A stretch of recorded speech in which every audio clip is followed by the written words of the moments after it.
Olá, eu sou Dani Monteiro, idealizadora do projeto Para Pensar, e eu quero convidar você para discutir assuntos, para literalmente a gente pensar sobre os temas espiritualidade, violências, abuso psicológico, abuso sexual, abuso patrimonial, e você é meu convidado.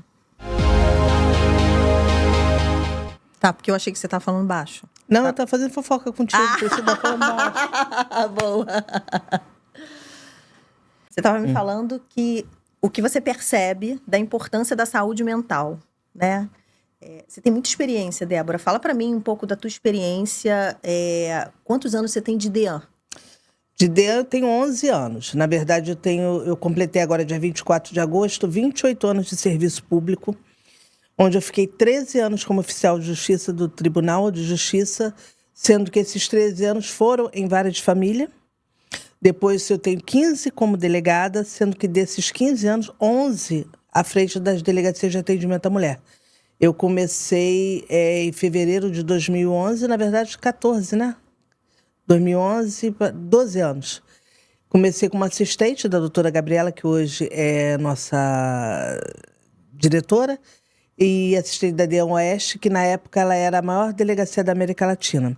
E de lá eu sou titular da DEAN hoje, da DEAN São Gonçalo, pela 4ª vez.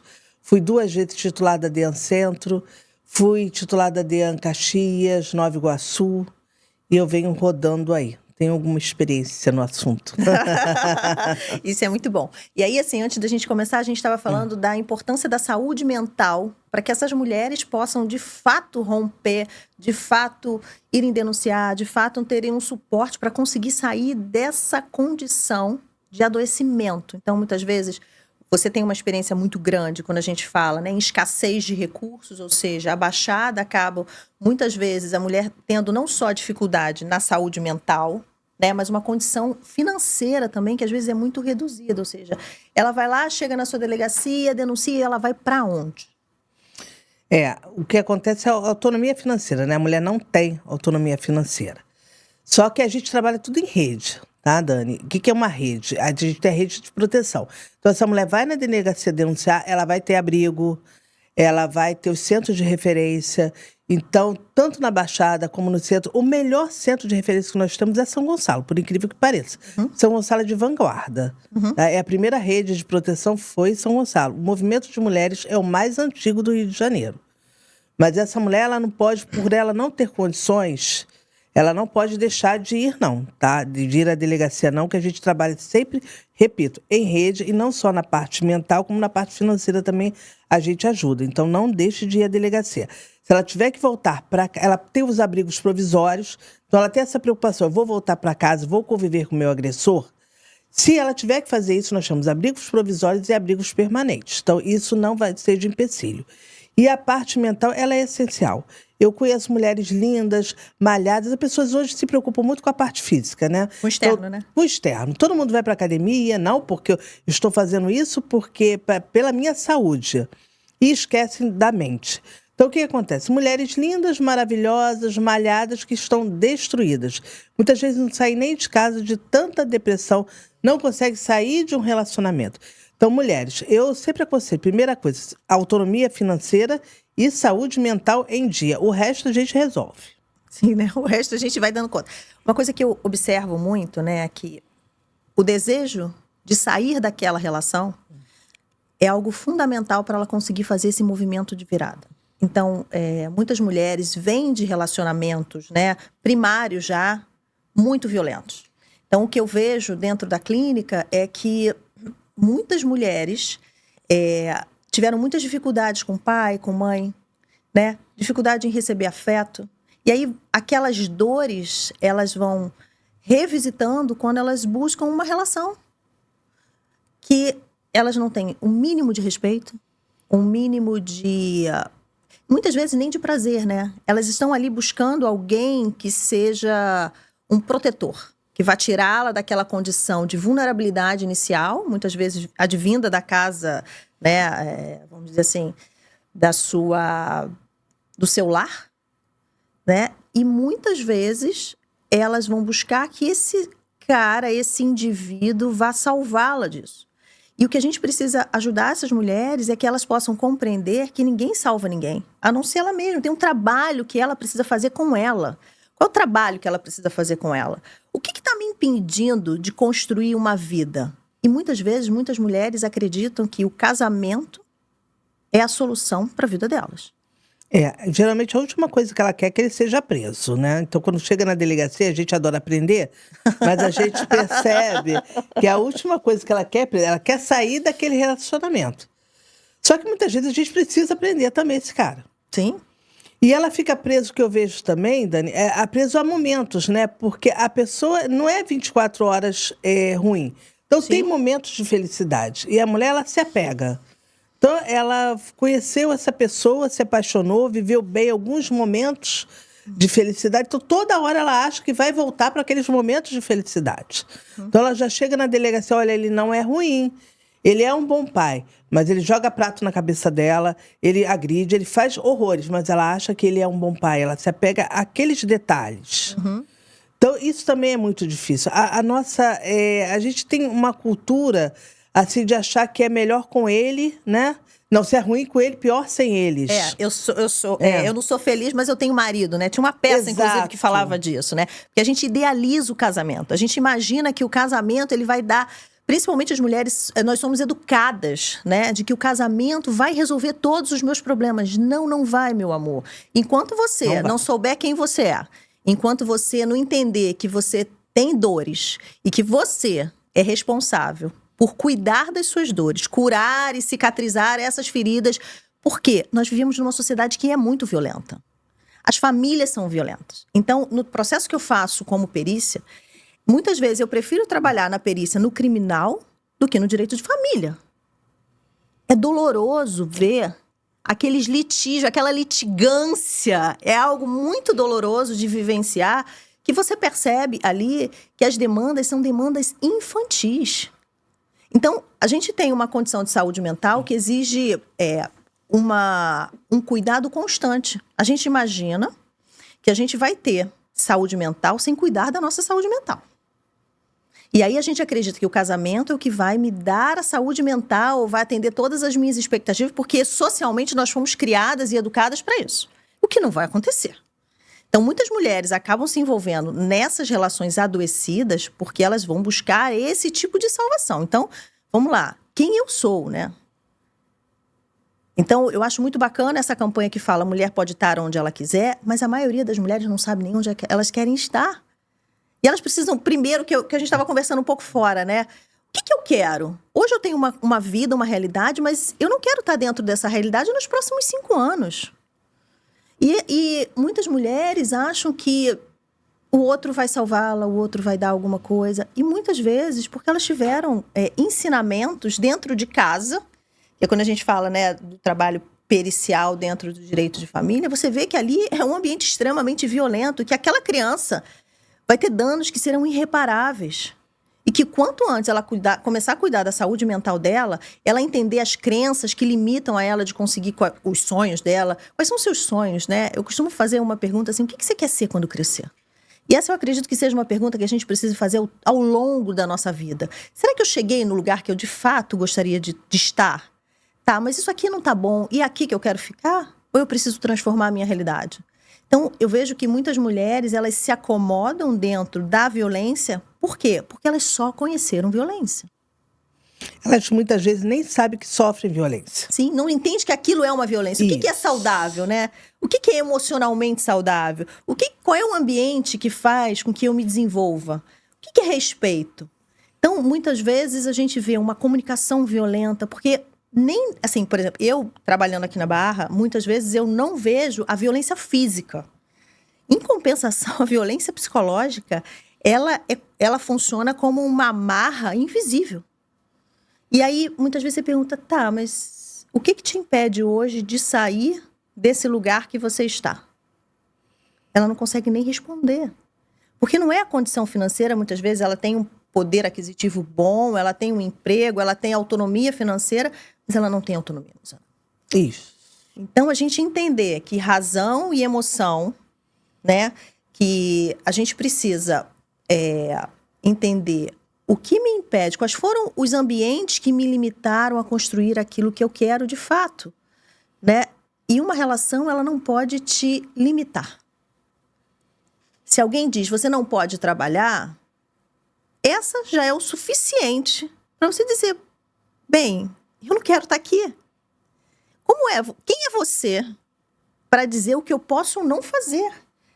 Mas se ela não tem uma referência daquilo que é saudável, daquilo que é permitido, daquilo que ela pode efetivamente, o que é respeito, o que é cuidado, como é que ela vai construir isso? Então, muitas vezes, nós precisamos educar as mulheres para que elas possam entender e compreender o que é saudável. A gente fala muito sobre relacionamento abusivo, mas a gente não fala o que é um relacionamento saudável. Porque o relacionamento saudável, ele começa comigo. Quando eu cuido da minha alimentação, quando eu pratico atividade física, quando eu busco relações onde eu me sinta respeitada, onde eu me sinta amada. Então, eu vejo que a maior dor dessas mulheres é, de fato, nunca terem se sentido amadas. Ela tem que se amar primeiro, né? Trazendo um pouquinho para a delegacia, o que eu falo para elas é que a violência, ela nunca começa com um tapa, com um grito, ela vai sempre começar com um não. Não faz isso, não usa essa roupa. O que eu falo também para elas, nas minhas palestras, tudo, para de endeusar o ciúme. O ciúme é uma praga. Então não acha bonitinho o ciúme. Ele me pega na escola, ele me pega no meu trabalho. Cuidado com esses cuidados em excesso. Isso aí demonstra muitas vezes que é uma forma de dominação. A gente gosta de ser cuidado? Claro que gosta. Quem não gosta? Quem gosta de ser paparicado? Eu recebi do meu filho, eu repostei, do meu caçula, ele colocou, quer me fazer feliz? Me manda um pix. Então, a gente brinca e tudo, mas, na verdade, a gente tem que tomar cuidado com esses cuidados em excesso, esse ciúme em excesso. Não aceite, porque isso é uma forma de controle. Eu falo sempre para elas. Sim. O ciúme é forma de controle, o não. Começa sempre com o não. Não faça isso, não vá na casa da tua mãe. Cuidado com aquela pessoa que te afasta da sua família, dizendo, não, mas tua família não presta, né? Melhor você ficar aqui em casa, eu tô aqui para te proteger. Cuidado, a gente tem que parar com essa mania de princesa da Disney, apesar que as princesas da Disney estão mudando, né? Sim. A Moana, né? Elas já são outras princesas. A Valente. Isso, já são outras princesas. Então, para com essa de querer protetor. Você pode se proteger, você pode se amar. A gente tem que começar a mudar a nossa cabeça também. Você vai, meu companheiro de vida, vai me auxiliar. Vai, você vai ter um companheiro, mas primeiro você. Primeiro, é isso. Assim, eu vejo que muitas mulheres veem o casamento como primário. E assim, eu quero um amor. Amiga, você primeiro precisa ter um emprego, você precisa ter uma perspectiva de vida, um plano de carreira, né? Então, tem uma frase que meu pai trazia muito para mim. Eu comecei a trabalhar muito cedo, eu comecei a trabalhar com 16 anos e entrei num grande conglomerado financeiro, né? Então eu era muito jovem e aquilo era um lugar extremamente violento e machista. E meu pai falava assim, minha filha, nunca dependa de homem nenhum, nem de mim. Então aquela frase é uma frase que eu trago para minha vida hoje. A gente não pode depender de ninguém, nem de pai e mãe. E minha mãe falava para mim, minha filha, a única coisa que não tiram de você é quem você é e o conhecimento que você tem. Então essas são duas premissas extremamente importantes para que a gente possa se posicionar na vida. Então, antes de casar, eu preciso quem eu sou. Porque o casamento é algo que pode vir para agregar. Então, existe um indivíduo e existe uma relação. E se eu não tenho segurança emocional, eu vou me submeter. Então, quanto mais dependente eu tiver dessa relação, mais ela vai exercer domínio sobre mim, né? E mais difícil vai ser para que eu faça esse rompimento e busque a minha própria vida. Eu fico pensando, eu tive pais idosos, né? Meu pai era de segundo casamento, né? Quando casou com a minha mãe, e meu pai também falava, mulher pode ser o que quiser ser, né? Minha mãe também falava, o melhor casamento é o seu bom emprego, depois você casa, minha filha. Mas eu fico imaginando as pessoas que não tiveram isso. As pessoas que foram treinadas a buscar um casamento para ter um dinheiro, as pessoas que até hoje engravidam para segurar uma pensão. O que eu fico até pensando, meu Deus, como é que as pessoas querem engravidar de um homem que tem dinheiro para ter pensão, se a pensão é até os 18, no máximo 24, e pensão é sempre pouca. Mas você percebe que ali tem uma crença primária de escassez? Olha como eu mereço pouco. É verdade. Eu preciso usar o meu corpo para gerar uma vida que é algo divino.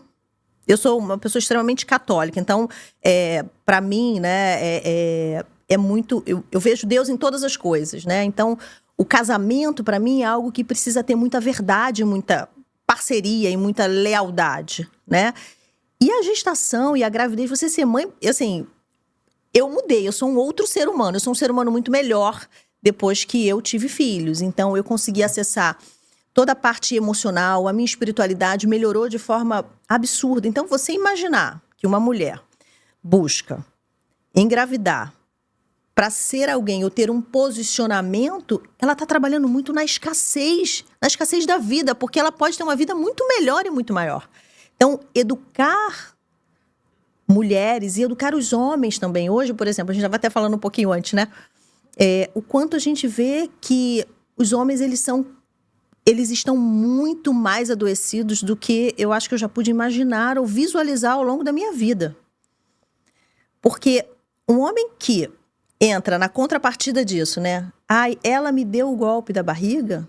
Ele também está num movimento de muita escassez de vida. Não é escassez de recurso. Você imagina, eu só tenho a oferecer dentro dessa relação meus recursos financeiros? E aí imaginar, será que isso é uma relação que vale a pena? O que acontece também é que o homem, ele sofre a pressão, né? De ser o provedor, de achar ainda que ele... Porque o homem não é o provedor. Quando ele... Imagine um homem provedor perdendo o emprego. Sim, ele perde a vida. A gente tem casos, inclusive, de homens que perdem o emprego e se suicidam. A gente tem que entender, quando a gente fala de feminismo, a gente não fala de mulher maluca. Ah, feminista é doida. Feminista não quer que você abra mais a porta do carro para ela. Nada disso. Feminismo é o quê? É igualdade de oportunidades. Eu tenho uma menina e 3 meninos. Eu tenho 4 filhos. A única coisa que eu quero é que Ana Carolina tenha as mesmas oportunidades que Gabriel, Rafael e Marcelo. É a única coisa que eu quero da minha vida. Que todos eles tenham a mesma oportunidade. Isso que é o feminismo. Nada mais. E eu vejo que muitas mulheres, elas estão, assim, um pouco perdidas no que de fato é, né, a liberdade de escolha, né? Então, quando a gente fala principalmente, né, dessa questão do engravidar ou de viver a minha sexualidade, feminismo não é sobre transar com todo mundo, ir pra cama com todo mundo. O feminismo é sobre você ser capaz de fazer escolhas saudáveis para você a partir das oportunidades que aparecem. Então, a gente vê que mulheres dependentes, né, emocionalmente, elas acabam se envolvendo com uma série de pessoas que, caramba, elas não namorariam essa pessoa, não casariam, não teriam filhos, mas elas perdem a capacidade do critério de tomada de decisão. E isso é apavorante, né? Então, um critério de dependência emocional, por exemplo, é justamente esse. É uma vida sexual promíscua. Eu vou com um aqui, um ali, um ali, um ali, tanto para homens quanto para mulheres. Porque a necessidade que eu tenho de fazer a conquista de uma série de mulheres mostra uma fragilidade da minha personalidade. Por que eu preciso de tantos corpos, né? Porque literalmente o outro vira só um objeto, né, para um prazer imediato e que daqui a pouco eu vou querer outro, para esconder de fato a minha vulnerabilidade emocional, que é o medo de estar sozinho.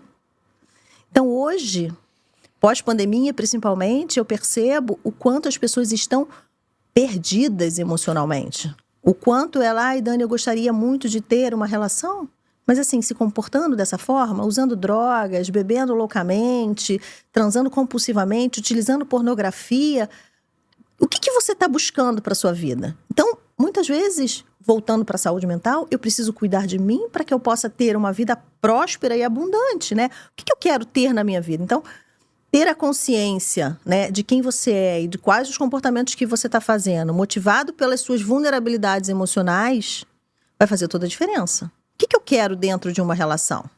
Então, a gente volta sempre na questão de relacionamento saudável. O que é saudável? Saudável é respeito. Saudável é alguém que está do meu lado e está te apoiando. Não, vai lá e realiza seu sonho, realiza seu projeto financeiro. Não, você tem que ter espaço com outras pessoas. Porque a relação, ela fica meio simbiótica como a relação de mãe e bebê, né? Aquela coisa do amamentar e que fica só a mãe e o bebê ali, muitas pessoas buscam esse tipo de relação. Isso não é uma relação de adultos, isso não é uma relação saudável. Isso não é uma relação que vai trazer, de fato, Porque o que eu penso, né? Relacionamento é a arte do encontro. Então, eu estou bem, você está bem, e a gente potencializa, ou seja, tudo que eu vou investir dentro dessa relação é o meu melhor, eu vou entregar o meu melhor. Mas o outro também precisa entregar o meu melhor. Então, controle não é o meu melhor. Com certeza. Vigiar o outro não é o meu melhor. Então, as pessoas perguntam, né? O próprio crime do stalking aí, que agora, né, tem uma, vamos dizer assim, uma punição até maior, né? Quantas mulheres vivenciam isso e quantos homens também vivenciam isso, acreditando que isso é amor? A gente não sabe o que é amor. É o crime do momento. E outra coisa, é crime praticado por pessoas que nunca se relacionaram, tá? Que tem muito na delegacia. Eu tive recentemente eu consegui fazer a prisão em flagrante, que havia necessidade, ele já estava perseguindo essa mulher há 6 anos. Eles nunca tiveram nada. Eles foram fazer corrida juntos, preparar para um TAF, né? Eles iam fazer um concurso público e estavam correndo juntos. Ele tropeçou nela e se apaixonou. E de lá para cá fizeram uma verdadeira... Ele começou a perseguir. Onde ela estava, ele estava atrás. A tela do celular, aquela página, né, inicial, era a foto dela. O Instagram dele todo era com fotos dessa garota, que nunca alimentou nada. Era uma colega de treinamentos, de corrida. Sim. Você vê o grau de adoecimento desse homem, né? Assim, e aí se encontra uma mulher frágil, vai acreditar que isso é amor. Isso é patológico. E ela estava apavorada. Ela foi na delegacia, nós fizemos o registro, só que nós falamos para ela, aí tem um aumento de pena, dá para fazer uma prisão em flagrante. Eu entendi que era a Lei Maria da Penha, porque a Lei Maria da Penha, ela protege também o gênero. Sim, perfeito. E ela estava sendo perseguida por ser uma mulher. Sim. Com certeza. Né? É pelo menosprezo de ser mulher. Porque ele entendia ali que ela era mulher e ela era obrigada a aceitar. Objeto dele, né? Exatamente. Eu te desejo e só pelo fato de eu te desejar... Você tem que ceder aos meus encantos. É isso. Me ajuda, né? Estamos em pleno século XXI, né? Aí eu falei pra ela, a gente tem que prender ele em flagrante. Já que ele te persegue, você tem que entrar em contato conosco que a gente tem que prender. E não deu outra, Dani. Ele perseguiu num shopping. Em frente a esse shopping tinha uma delegacia de polícia. Ela foi até essa delegacia e falou, chama o pessoal da DEAN, que eles já estão sabendo e eles vão prender em flagrante. Ligaram pra gente, não deu outra. Ele estava no shopping center atrás dela e nós prendemos ele em flagrante. Eu representei pela preventiva para converter esse flagrante em preventivo para ele ficar preso mais tempo. Perfeito. Só que, infelizmente, aí o promotor concordou, só que a juíza falou que não havia violência física. Realmente, física não há. Sim, mas há psicológica, pelo amor de Deus. Alguém que é perseguido 6 anos. Sim. Bem, mas o lado positivo é que ele parou de perseguir essa mulher. Tá? Ela já esteve lá na delegacia e falou que realmente ele parou. Então, valeu a pena, pelo menos, ele ter ficado preso alguns dias. Valeu a denúncia, que eu sempre digo. E outra coisa, a gente estava, só voltando um pouquinho atrás, a gente está falando que muitas vezes ela não percebe a violência. A mulher, quando chega à delegacia, ela já sofre violência de anos e anos. Por isso que a gente fala que é subnotificado. Aí a gente fala assim, ele já te ameaçou outras vezes? Aí ela fala, não, ele nunca me ameaçou. Ele pegou a faca, foi só agora. Tá bom. Ele pegou a faca e te ameaçou. Mas antes ele falava que ia te matar. Ele falava, mas ele não vai me matar. Ele só pegou a faca agora. Gente... Há um ano atrás, quando ele falou que ele ia te matar, ele já estava te ameaçando. Só que para ela, para a vítima, só é ameaça quando ele pegou a faca. Mas, Débora, você não percebe, assim, você é uma mulher consciente, né? Não só tecnicamente, mas consciente da violência contra a mulher, né? Então, você não percebe que o sistema, ele ainda tem muitas falhas, principalmente ainda, né? Quando a gente fala da violência psicológica. Ninguém enxerga a violência psicológica. É impressionante. Agora estão pedindo muito laudo. Sim. O que também não é difícil. Que quem sofre violência psicológica tem laudo de todo mundo. Tem de psiquiatra, tem de psicólogo, tem muito. Hoje, quando a gente terminar aqui, eu vou fazer 3 exatamente por conta disso. O judiciário, ele tem pedido muito laudo, mas ele precisa conseguir entender e perceber, os profissionais precisam ser capacitados a compreender que a violência psicológica, ela é lenta, silenciosa e altamente danosa. E leva ao suicídio. Leva ao suicídio. Porque é imaginar você ser cerceado do seu direito de ir. O que seria ser cerceado dentro da violência psicológica? Essa mulher, ela não pode sair. Ela não pode... Como essa moça provavelmente deve ter vivenciado. Ela posta alguma coisa no Instagram, tem um monte de mensagem. Ela sai, tem alguém na rua acompanhando ela. E a pessoa começa a ficar com medo de viver. Isso, alguém tem o Instagram, eu tenho o meu Instagram com foto sua, já imaginou? Que adoecimento, né? Que adoecimento. E o que eu vejo é que esses homens, eles vão buscar outra vítima, por quê? Ele parou de ter esse comportamento com ela. Mas como ele continua doente, ele vai fazer isso com outras mulheres. Que é isso, Dani? Agora, aproveita que você é renomada, me explica, porque eu sou técnica, sou delegada de polícia, eu só entendo de crime. Elas me perguntam, e se é psicopata? Que homem é esse? Eu falo, não, ele é criminoso, eu vou prender, eu só respondo isso. Então, a gente tem uma grande questão aí, que é muito assim, né? O que o direito entende, né? E o que a psicologia entende como uma condição de saúde mental. Porque se a gente coloca ele dentro de uma condição de saúde mental, né? Ele fica inimputável, né? Isso, aí pra mim não tem nada de inimputável. Exatamente. Por quê? Porque a gente confunde a própria condição dos transtornos de personalidade, né? Com uma incapacidade do outro, né? Desse ser que está doente, em perceber, né? Em ter essa tomada de decisão, ou seja, ele faz ciente do que ele está fazendo e ciente até do que ele pode ter uma punição, mas ele tem certeza que ele está acima do bem e do mal. Isso é resquício de machismo ainda da nossa sociedade? Também tem. Mas esse caso, ele me parece ter características mais patológicas, né?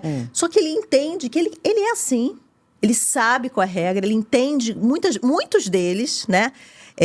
Entendem das leis, são especialistas às vezes no direito, eles sabem exatamente, mas eles querem fazer, o prazer deles está justamente em burlar a regra. É quando ele alimenta esse ego dele e fala assim, nossa, eu sou poderoso mesmo. Isso aqui eu caí, mas olha só, a próxima eu vou ter mais cuidado, eu vou usar essa experiência para ter mais requintes de crueldade, sendo mais silencioso, para eu conseguir enganar o maior número de pessoas. Porque eu tenho também muito caso de crimes sexuais envolvendo padrasto, pais, Sim. Tá? E assim, até uma vez eu perguntei pro pai, eu falei que estupro mesmo, tá? Filhos. E eles falam para mim assim, ela vai começar a vida sexual com alguém que comece comigo. Essa é a fala mais comum, tá? Essa é uma das falas mais comuns. Não é nada a ver com problema, com situação financeira, nem econômica.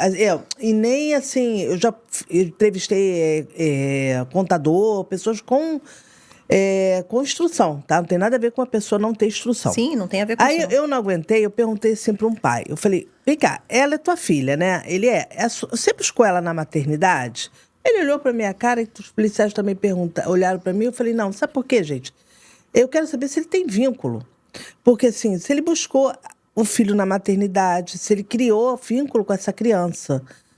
Aí ele, busquei na maternidade, é minha filha, 12 anos.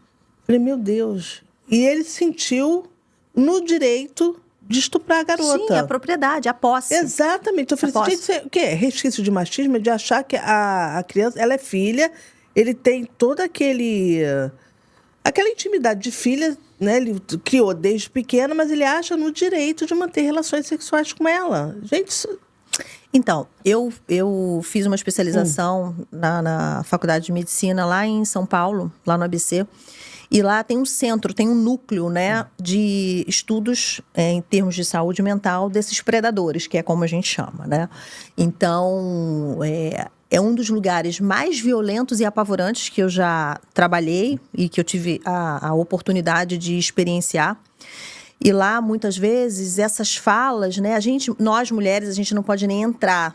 Só entram homens, né? Então, a gente só tem acesso através das imagens, porque a gente faz parte do estudo, né? Então, a gente tem acesso a essas imagens, a gente não chega nem perto desses agressores, tamanha a periculosidade mesmo, né? E eles são pessoas, assim, que falam como nós, são extremamente educadas e, como você fala, não tem uma questão de uma condição financeira, não tem nada disso, né? São pessoas, muitas vezes, assim, muito intelectualizados, que têm esse entendimento, eles têm a certeza, eles sabem do que eles estão fazendo, que é errado.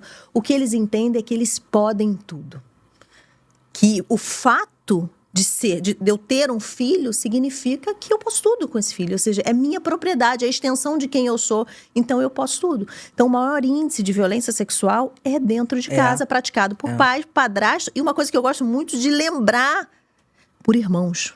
É apavorante você imaginar que uma menina, e meninos também, então, a cada 10 mulheres que nós conhecemos, 8 são vítimas de violência sexual dentro da própria casa. A cada 10 homens que nós conhecemos, 6 são vítimas de violência sexual dentro da própria casa. Isso é apavorante, ou seja, dentro de casa se torna um lugar mais perigoso para muitas pessoas. Né? Então, essas pessoas, elas não têm tratamento. O que a gente tem de estudo publicado hoje é que existe uma atrofia no sistema límbico, na amígdala mais especificamente, que é a área que regula as nossas emoções. Então, existe uma atrofia. Então, é como se um músculo, uma parte do nosso músculo, ele não fosse capaz de desenvolver. Não existe medicamento, não existe cirurgia e não existe tratamento. Então, colocar Existe cadeia. Existe cadeia. A gente pode imaginar, por exemplo, um maníaco do parque. Ele não faz diferença. O outro é só um objeto para a realização do desejo dele. Então, não importa quem é o outro, se o outro é filho. Então, não existe essa vinculação. Eu estava querendo enxergar. Né? Não existe essa vinculação. Ele não entende que essa criança aqui é minha filha. Não existe isso. Né? Existe que o outro é um objeto para realizar os meus desejos. Então, não tem tratamento. Que essa é uma pergunta que muitas mulheres fazem, né? Ai, Dani, mas será que ele não tem tratamento? Então, não tem tratamento. Tem alguns agressores que não têm reparação de danos. Porque a gente, muitas vezes, tem uma dificuldade em estabelecer aquele que tem um narcisista, um antissocial, né, um sociopata, que tem uma condição de saúde mental, que eu chamo que é como uma alergia. Alergia você vai precisar tratar o resto da vida. Né? O fato de eu ter uma doença não significa que eu não tenha tratamento. Existe tratamento. Mas essas pessoas, elas entendem que elas querem continuar desta forma. Elas só querem outra pessoa para vampirizar, para dominar, para possuir. Então, a minha pergunta é, por que é que você está perdendo seu tempo ali? O tanto de tempo que você investe em tentar recuperar esse agressor, invista em você. Cuide de você e perceba o que foi que te prendeu a esse agressor. O que te mantém presa nisso aqui ainda? Qual é o grau de adoecimento que está em você para você entender que isso aqui é algo que vale a pena para a sua vida? Outra coisa, mandar um recado para as mães, né? Que as mães não acreditam nos filhos. Eu sei que como eu tenho 4 filhos, eu sempre falo, criança mente sim, tá? Mas a gente tem que ouvir os filhos. Então, quando vão na delegacia, não estou acreditando na história do meu filho, não. Deixa aí, procura um conselho tutelar, ou então a delegacia mais próxima, que a gente vai investigar, sem até ainda chamar o agressor. Calma. O suposto agressor, o suposto estuprador.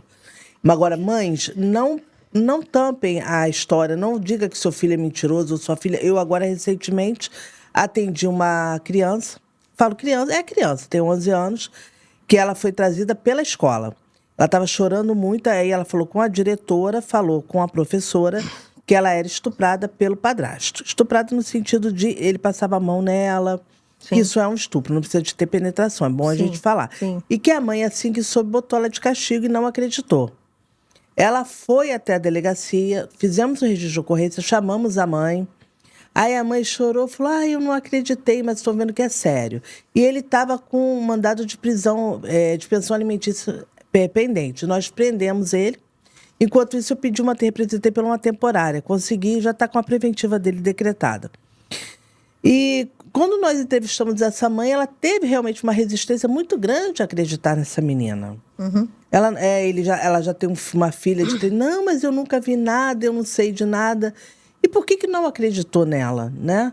Porque ela gostava do outro padrasto. Tudo bem, ela gostava do outro padrasto, mas dá um voto de confiança, leva no conselho tutelar, peça alguém. Eu falei, principalmente aqui em São Gonçalo, tem movimento de mulheres, tem atendimento psicológico, tem NACA, NEACA. Pede alguém para avaliar. Acredite nos seus filhos. A criança sofreu muito, quer dizer, ela foi desabafar na porta de entrada, que eu sempre digo que não é só a delegacia que é porta de entrada de violência doméstica. As escolas, né? A gente recebe muita denúncia, hospital, pronto-socorro, o agressor leva a mulher. Nós prendemos agora Ela levou uma pratada na cabeça, pratada mesmo, jogou o prato aqui, o supercílio dela estava com um corte profundo.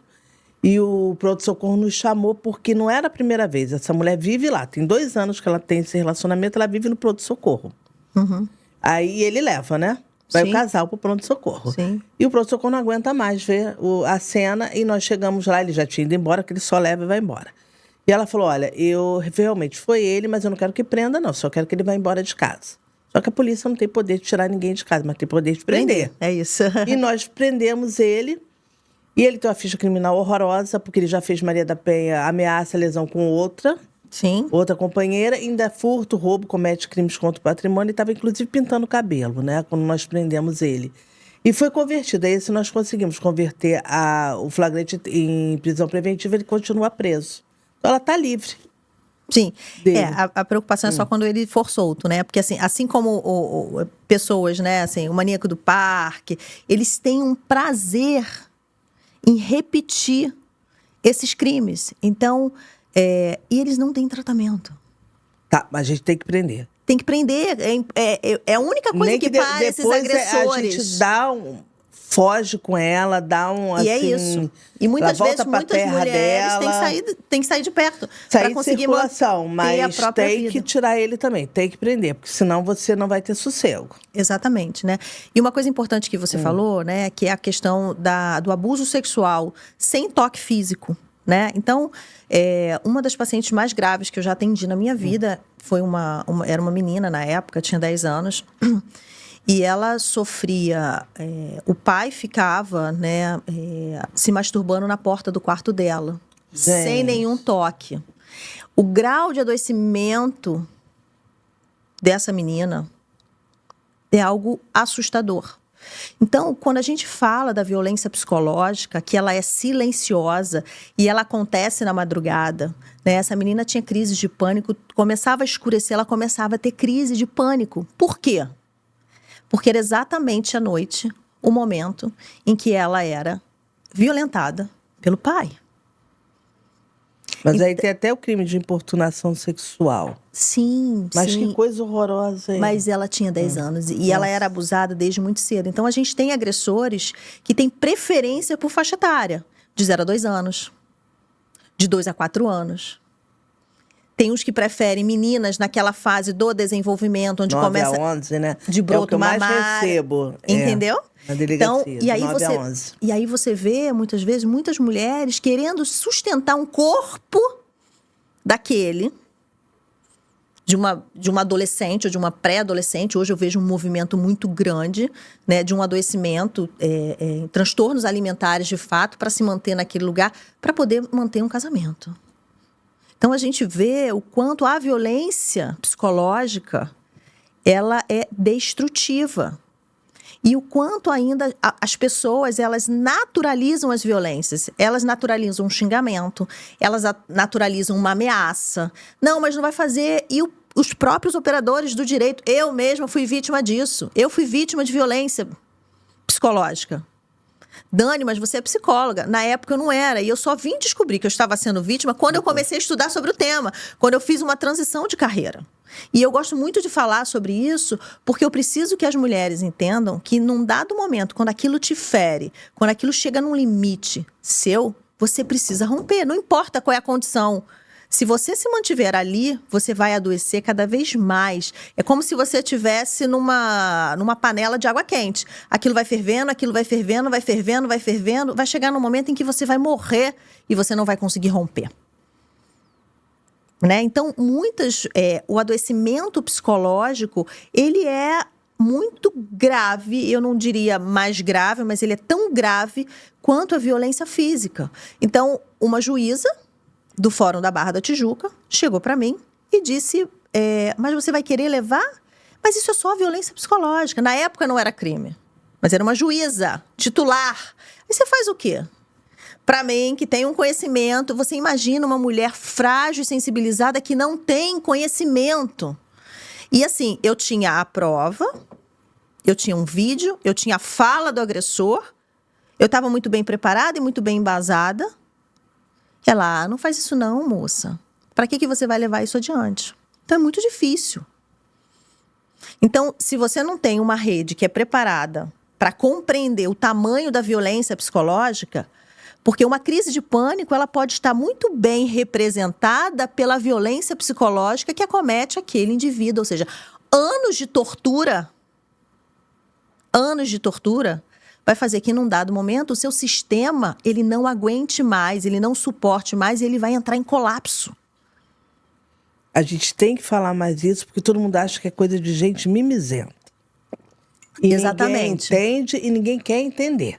Exatamente. Até que aconteça com você. Então, uma outra questão que a gente fala sobre a violência psicológica, por exemplo, nos litígios, quando você vai buscar, né, os seus direitos, ou seja, tá bom, passamos dessa fase, já teve ali medida protetiva e você vai brigar pelos seus direitos, principalmente que é uma área que eu atuo bastante, que é a violência patrimonial. O processo, ele é extremamente violento. Principalmente porque na violência patrimonial existe uma diferença muito grande de recurso financeiro. Então, a violência patrimonial não é só você quebrar o seu celular ou aquilo que você precisa para trabalhar, né? É muitas vezes cercear o acesso a todo o patrimônio que foi construído durante muito tempo. E aí, se homens se matam porque tem uma perda de padrão de vida, por que a mulher é mimizenta? Por que a mulher chega lá e vai reivindicar, doutor, mas é o meu dinheiro, é o meu patrimônio, são 20 anos da minha vida. Ah, mas aí você precisa esperar o processo, como é que é o curso do processo. E essa mulher, ela muitas vezes, não é só ela e os filhos. Ah, mas você tinha, isso aqui, principalmente quando a gente fala de grandes fortunas. Ah, mas seu filho tinha um padrão de vida X, mas ele continua estudando numa boa escola. Excelência, mas é a liberdade de fazer escolhas com o patrimônio que eu construí junto com essa criatura. Então, essa mulher, ela tem que trabalhar muitas vezes 2, 3 vezes mais e ele continua usufruindo de todo o patrimônio que foi construído por ela. Então, ele frauda um regime de bens, muitas vezes com a ajuda de advogados e contadores, porque faz um planejamento sucessório, então ele vai burlando regras, porque a gente sabe que o planejamento sucessório hoje, ele tem muito essa função de burlar regra. A proposta do planejamento sucessório, ela é muito interessante, que é proteger o patrimônio e a sucessão de empresas. Esse é o objetivo. Mas, na prática, não é isso que acontece. Muitos empresários, e quanto mais recurso financeiro eles têm, mais eles vão fazendo essa blindagem e muitas mulheres não conseguem ter acesso. Então, vamos lá. Por que lá atrás ele não casa com separação total? Tudo que é seu, tudo que é meu, beleza? Foi. Acabou. Não. Vamos casar com comunhão parcial. Ou seja, você se dedica, você investe aqui, mas se você quiser ir embora, bebê, você vai ficar no limbo. Você vai ficar sem recurso nenhum. E aí essa mulher tem que começar uma vida nova e o judiciário não entende que isso é uma forma de tortura psicológica. Você não ter onde morar, você tem uma vida estruturada, estabilizada, você não tem onde você morar, você tem que trabalhar 2 vezes mais, seus filhos estão sofrendo alienação parental, e como é que você se posiciona? Você é o quê? Super mulher? É Mulher Maravilha? E ninguém está preocupado com isso, não.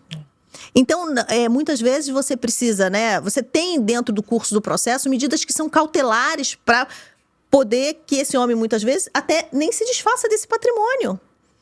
Então, você vai passar 20 anos dentro de um processo de litígio, a tua saúde mental vai para o ralo. Quantas mulheres desenvolvem câncer, hipotiroidismo? Ou seja, o que são essas doenças? São psicossomáticas. Vão para o corpo aquilo que o teu sistema nervoso central não está dando mais conta de processar. Então, tem um adoecimento físico. E por que o judiciário tem tanta dificuldade de entender a violência psicológica? Mas porque a mulher da classe média alta, ela precisa denunciar. Ela vai denunciar, ela vai ter apoio, suporte aonde?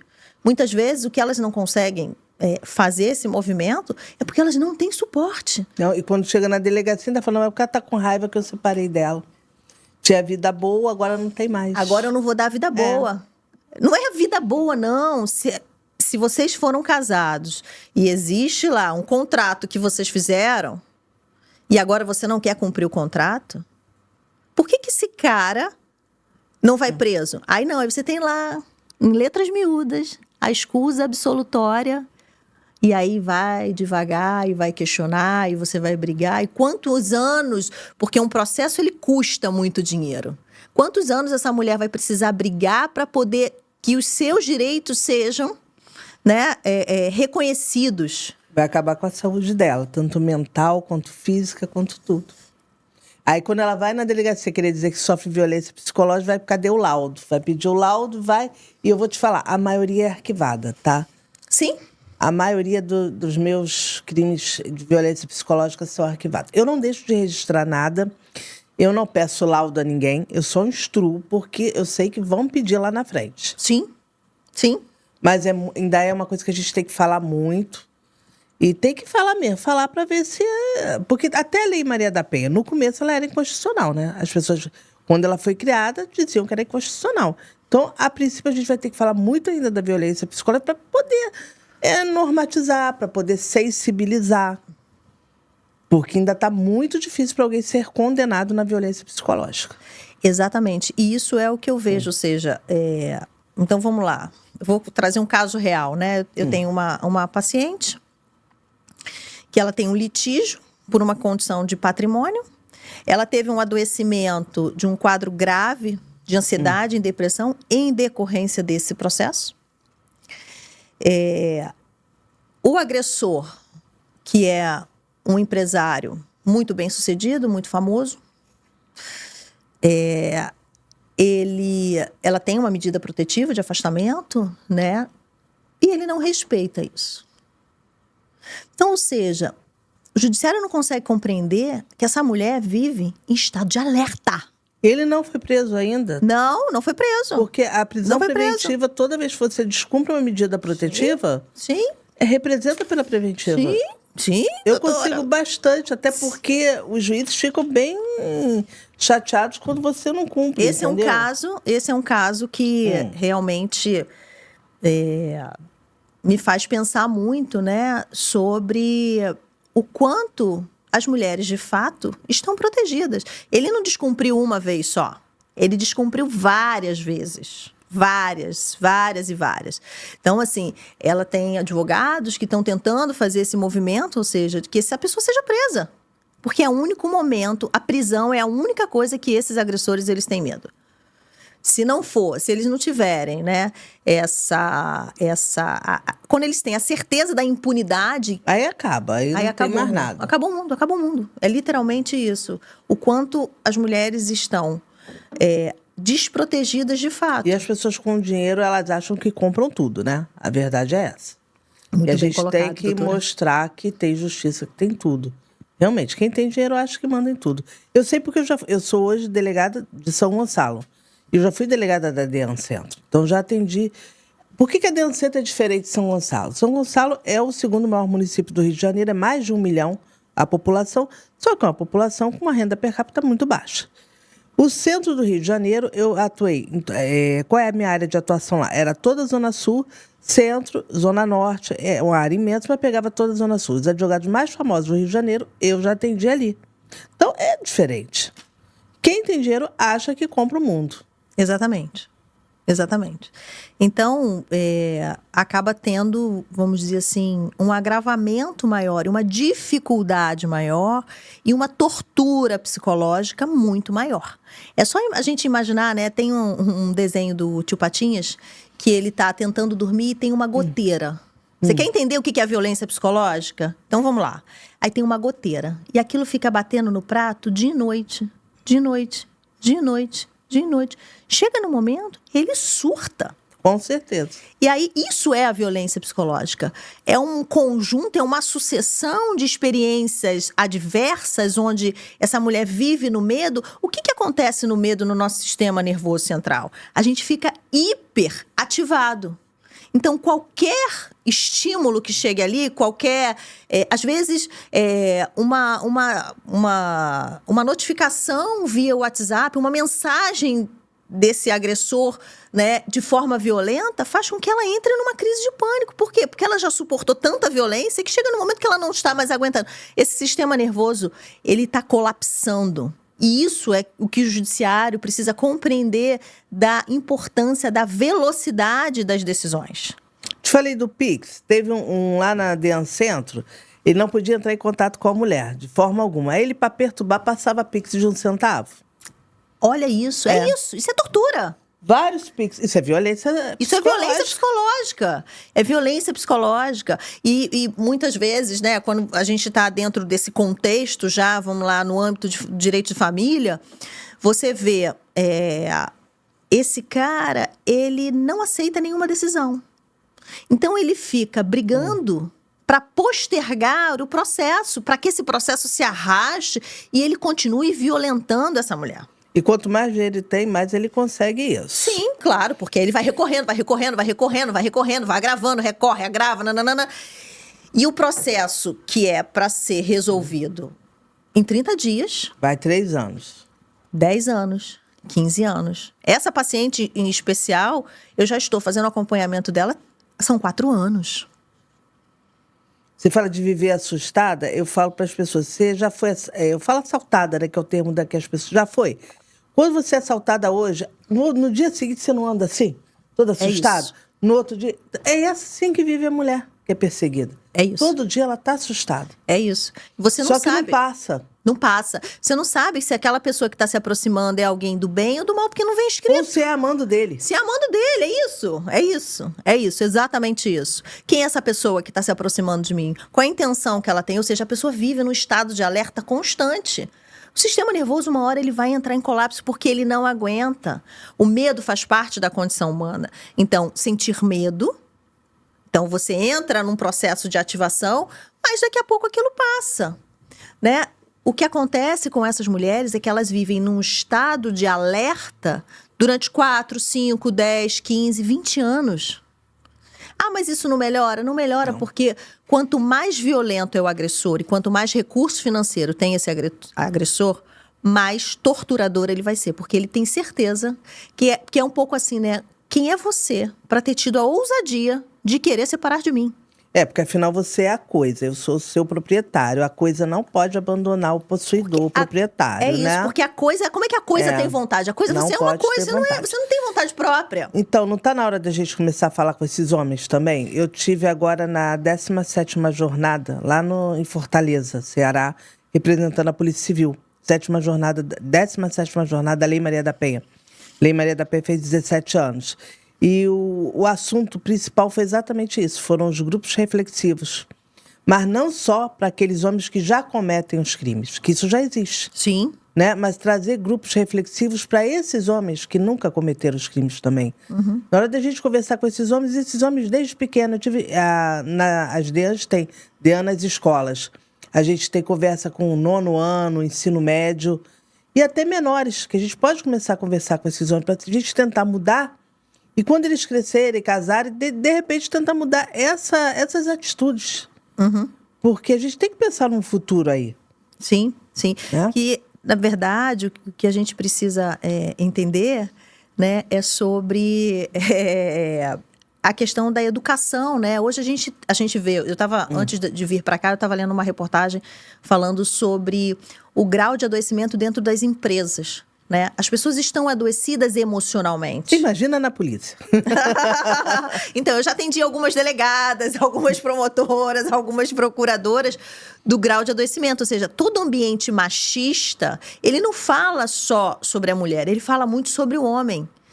A gente imaginar o grau de adoecimento de uma pessoa, de um homem, por acreditar que o outro ser humano é propriedade dele. Olha, que autoestima é essa? Que valor que ele dá a si mesmo. Então, muitas mulheres chegam para mim e falam assim, Dani, mas assim, ele tem uma autoestima. Eu falei, não, quem tem autoestima não quer ninguém dependendo dele. A pessoa, ela quer autonomia. Isso. Ela quer que você seja uma pessoa bacana e que você chegue com alguma coisa para agregar. Ela não quer que você fique ali servindo a ela. Quem tem essa necessidade de ser servido é alguém que está muito adoecido, é uma pessoa que não tem minimamente autoconfiança para gerir e fazer a sua vida funcionar de forma autônoma. Quanto mais autonomia eu tenho, menos necessidade eu vou tendo do outro. O outro é um parceiro, é alguém que vai me trazer alguma coisa bacana, tanto homens quanto mulheres. Então, quando a gente fala do machismo, o machismo é uma vulnerabilidade muito grande. Então, quanto mais a gente educar homens sobre que eles podem falar daquilo que eles sentem, que eles podem expressar de forma adequada e não violenta, que eles têm desejos, né? Que eles têm necessidades de serem amados também. Que todos nós temos, porque isso é uma condição humana. Necessidade de amor, necessidade de presença, necessidade da espiritualidade. Então, quando você começa a educar emocionalmente a essas pessoas, você começa a ensinar que você pode fazer um pedido sem determinar algo imperativo ou ordenando que alguém faça alguma coisa. Porque assim, ó, quanto mais agradável eu sou para mim, mais eu vou ter pessoas ao meu entorno que querem estar na minha companhia. Então, educar esses homens é extremamente importante. E a gente hoje está com um problema até de civilidade, né? Sabe aquela coisa assim, o meu direito começa onde termina o do amiguinho? Aquela coisa que a gente era ensinado isso na escola. Hoje não temos mais isso. A gente está se perdendo enquanto ser humano. A gente está perdendo a humanidade. Então, educar homens é trazer mais humanidade para a vida deles, porque eles precisam também. Então, eu costumo dizer para as mulheres assim: ai, mas eu não me sinto assim, eu não me sinto amado. Por que os homens perseguem tanto as mulheres? Porque a gente tem algo que eles não têm de fato. E se eles não começarem a cuidar das próprias emoções, nós podemos expressar a nossa afetividade de uma forma muito mais plena do que eles, porque eles não se permitem. Que é a coisa mais violenta. Eu faço futevôlei, tá? Então, eu convivo com muitos homens. É algo apavorante de ver o grau de adoecimento do grupo, ou seja, o quanto eles precisam usar o sarcasmo, aquela brincadeirinha de mau gosto, aquela coisa. Eu falo, meu Deus do céu, vocês estão realmente precisando de muita ajuda. Porque se eu preciso diminuir o outro, desqualificar o outro, dizer que o outro não tem valor, que o outro joga mal, que o outro faz isso, é porque eu me sinto assim. Porque eu tenho que diminuir você para eu poder crescer. Todo lugar que alguém precisa me diminuir é porque ela se sente pequena e se sente ameaçada por mim. Então, essa é uma regra básica. Para que eu possa estar, né, nesses ambientes, eu preciso entender que eu sou. E quando eu sou, eu não me incomodo que os outros sejam também, porque tá tudo bem. Essa coisa de mulher compete com mulher. Mulher frágil, mulher imatura emocionalmente. Porque assim, eu quero ter amigas como você, Débora. Mulheres fortes que vão me ensinar, que a gente vai trocar e que a gente vai crescer. Por quê? Porque eu sou uma mulher forte.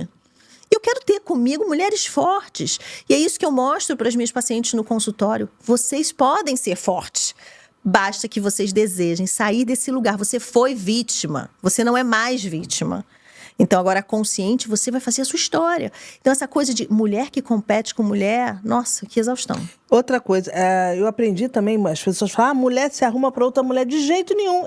Eu me arrumo para mim mesma. Sim. Porque eu tenho que sair linda e maravilhosa. Eu gosto de me olhar no espelho e falar assim, cara, eu tô bem, eu me sinto bem, essa roupa me veste bem. Se eu não tô bem, eu tenho que fazer alguma coisa para estar bem, para ficar bem. Pra mim, não é pra mulher.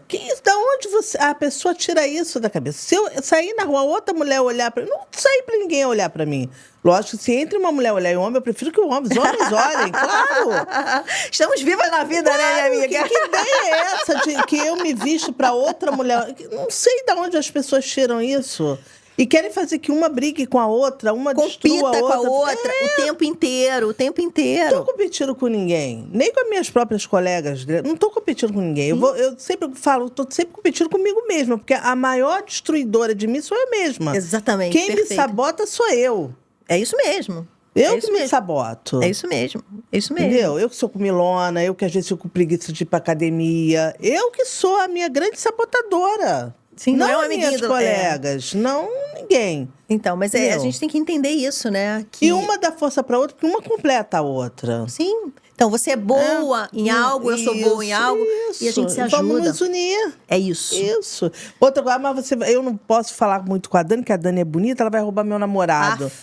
Não vai. Diz que a Dani quer esse alecrim dourado que tá com você, meu amor. Exatamente. E além do mais, eu te respeito. Ninguém rouba ninguém, né? Você imagina eu pegando seu namorado lá de 1,80 m e carregando ele. Ninguém rouba ninguém. Exatamente. Vamos parar com isso. E outra coisa, é muito bom a gente destruir as mulheres. Então, eu ter esse discurso de que, não dá confiança pra Dani, não dá confiança pra Débora, que uma vai ser inimiga da outra, é muito bom. Porque as mulheres têm muita força juntas. Com certeza. Então é muito bom destruir isso. Então presta atenção, sejam unidas, nós vamos ser unidas, vamos nos ajudar, cada um dentro da, né? Porque é muito bom desunir a gente, é muito bom falar mal, é muito bom não agregar, desagregar a gente é muito bom. Aí a gente fortalece os outros lados, os lados ruins. Exatamente. E o que eu vejo, né, muitas mulheres dentro dessa competição, porque acreditando que diminuindo a outra, eu fico Ela mais forte. Não vai diminuir todas nós. Exatamente. Então, ela tá falando do grau de adoecimento mental que ela tem. Se eu preciso diminuir algo ou alguém para me sentir melhor, o problema está em mim, não está no outro. Com certeza. Eu é que preciso de ajuda. Né? Até porque eu acredito que as relações, né, os encontros, né, eles são regidos por Deus.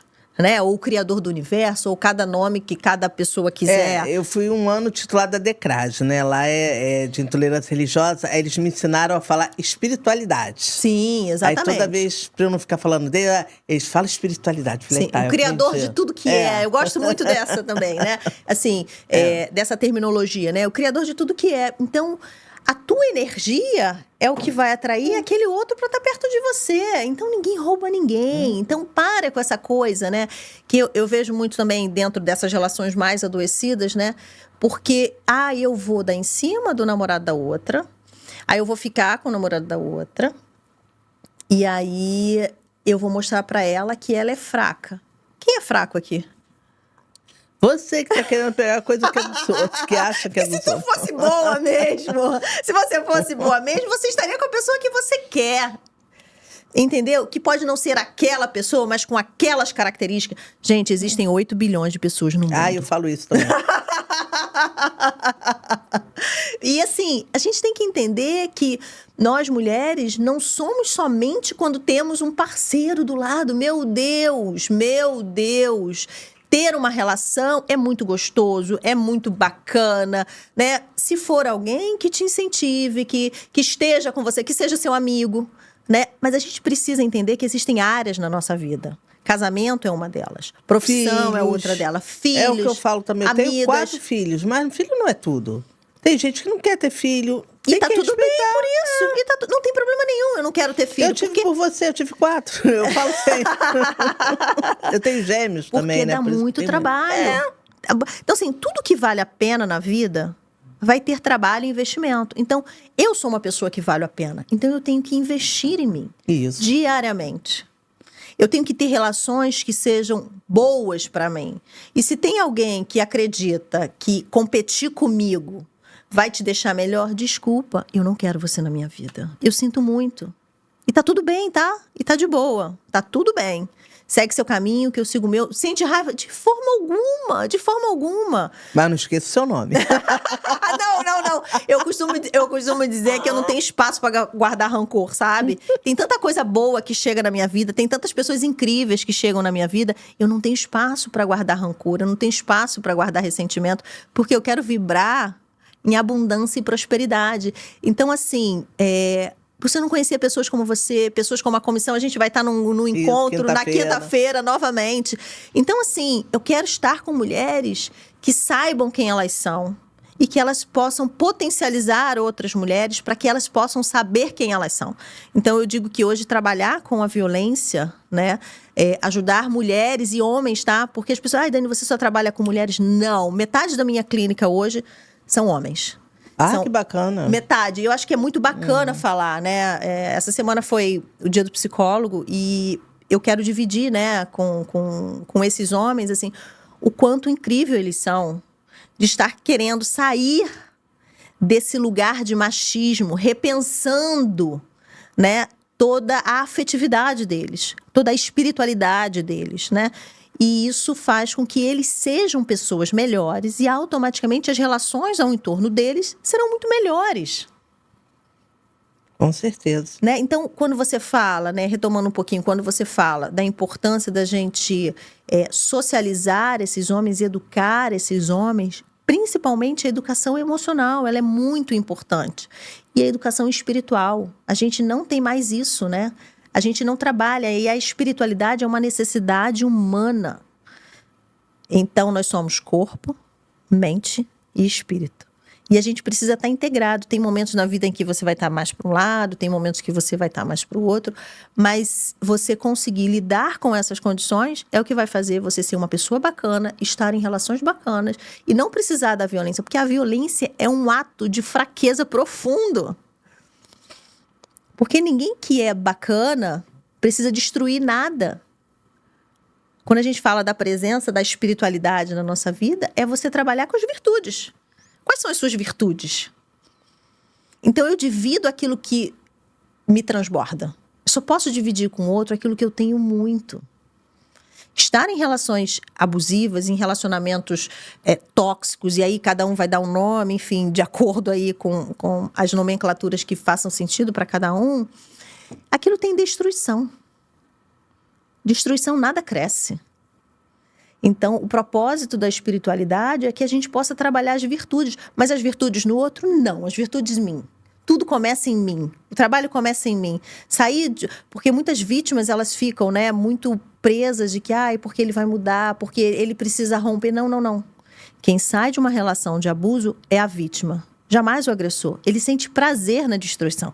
Ele sente prazer, a raiva por ele mesmo é muito maior do que o amor que ele vai ter por qualquer pessoa. Até pelos filhos. Muitas vezes, eles vão nutrindo raiva por essa ex-mulher maior do que o amor pelos filhos. Muitas vezes eles esquecem os filhos, né? A gente vê, eles pagam até pensão, alguns pagam até porque vem em contra-cheque. Sim, mas muitos esquecem completamente os filhos, nem visitam. Parece que aqueles filhos nunca existiram. Nunca existiram, porque não tem esse vínculo de fato, né? Então tem um adoecimento. É muito estranho, né? Um adoecimento. Por isso não tem recuperação. Muitos desses agressores, eles não têm recuperação. Eles vão viver adoecidos o resto da vida. E isso não é um problema da mulher. Eu ouço muito aquela frase, mas nossa, você vai fazer isso com o pai dos seus filhos? Opa, peraí, vamos parar tudo. O que é primário aqui? Ele comete uma violência e eu preciso me defender. Então não sou eu que estou fazendo isso com o pai dos meus filhos. Vai mandar prender. Pede a prisão porque não pagou alimento. Você vai prender seu marido, você vai prender o pai dos seus filhos, seu ex-marido, né? Você vai prender o seu ex-marido, o pai dos seus filhos?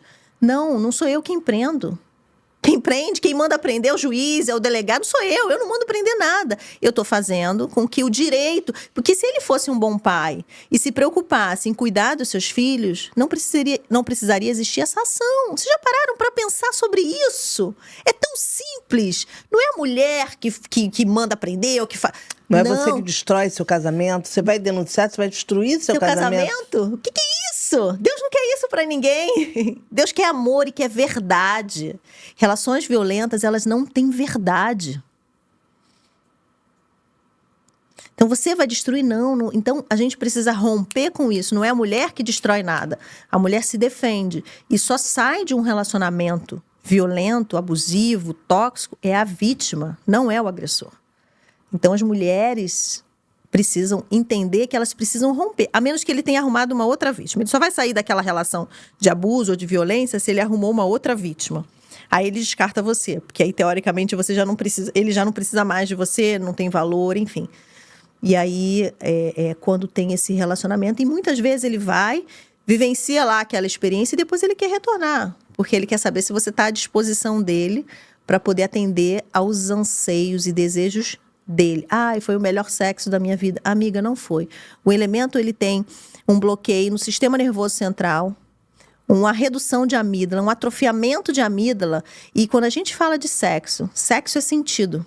Então, você está falando de emoção. Essa pessoa, ela vive no nível mecânico da sexualidade. Então, definitivamente, esse sexo não foi o melhor sexo da sua vida. Eu posso te garantir.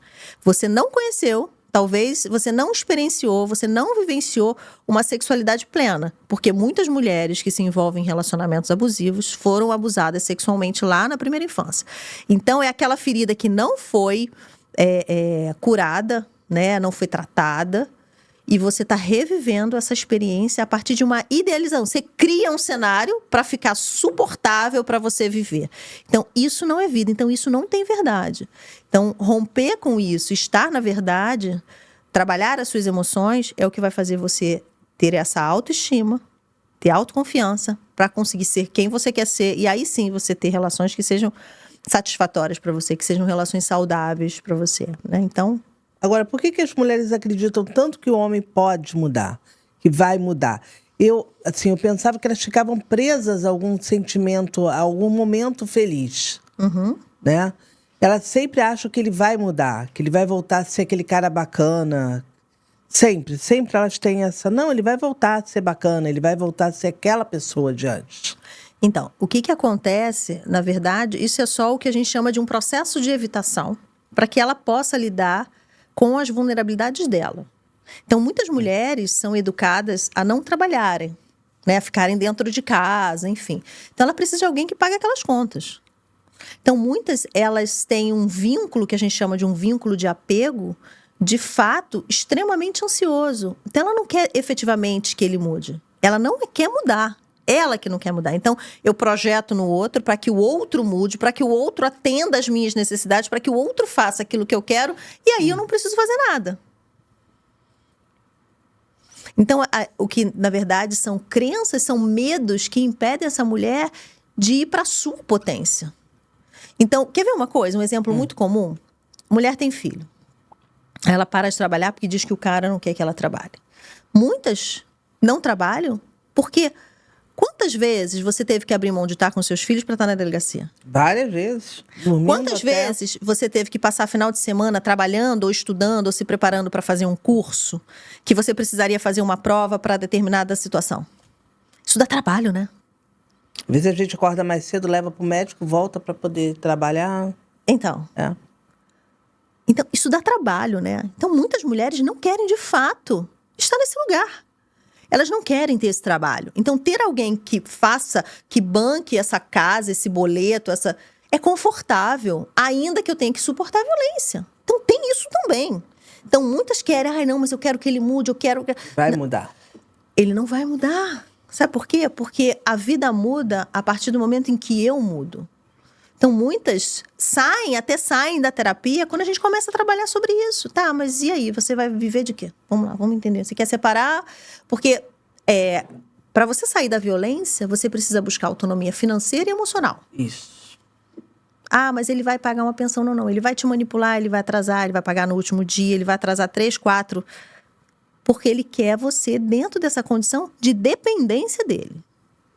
Então, para você romper uma relação de abuso de fato, né? Porque muitas terminam uma relação e acabam casando com outro homem que vai estar dentro dessa mesma condição. Só muda um pouquinho, tá? Às vezes tem uma máscara melhor, tem um cenário diferente. Troca os defeitos que eu falo. Exatamente. Mas você continua dependente, porque você continua dependente emocionalmente e financeiramente de uma relação. Então, você não está numa relação porque você ama aquele sujeito. Você está naquela relação porque você precisa daquele sujeito. Então, ser uma mulher forte vai ter trabalho, como qualquer coisa na vida. Você quer passar num concurso, você vai ter trabalho. Você quer ter um corpo XYZ, você vai ter trabalho. Você quer fazer um mestrado ou um doutorado, você vai ter trabalho. Viver dá trabalho. Então, qualquer coisa que eu queira retorno, eu tenho que ter investimento. É muito simples, é muito simples. Eu trabalhei muitos anos no mercado financeiro. Então, essa é uma área que eu costumo dizer muito para as mulheres. Você tem que se preparar, você vai investir e vai ter retorno. No que você está investindo?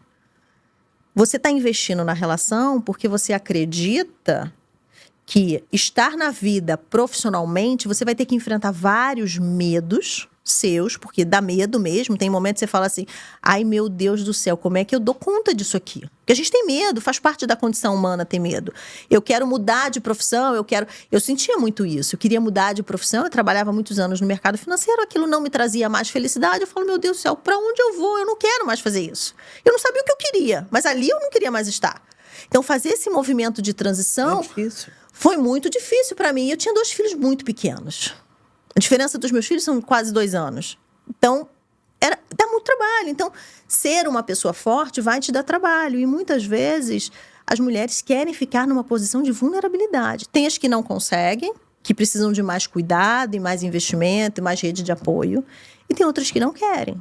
Eu conheço umas que viviam no meu meio social e falavam, não, meu marido faz tudo isso aí que aconteceu com você, mas eu não quero não. Eu quero continuar aqui. Não quero ter trabalho. Não quero ter trabalho. Então, e tem aquelas que ficam desesperadamente querendo que o outro mude, não entendendo que o problema não está nele. Nela. Está nela. De acreditar que ela vai investir, porque é o mesmo tempo de investimento, né? Para que o outro mude. Ou que você mude. Ou que você mude. Então, tem uma dependência, né? Então, você tem aí mecanismo de vinculação, de apego, que é diferente de amor. As pessoas confundem muito isso, né? O amor é livre. O amor, eu estou com você. Amizade tem muito amor. Eu estou com você porque a gente se respeita. Porque quando eu preciso de você, você me dá suporte. Quando você precisa de mim, eu te dou suporte. Mas eu não controlo onde você está, o que você está fazendo, com quem você está fazendo. Não.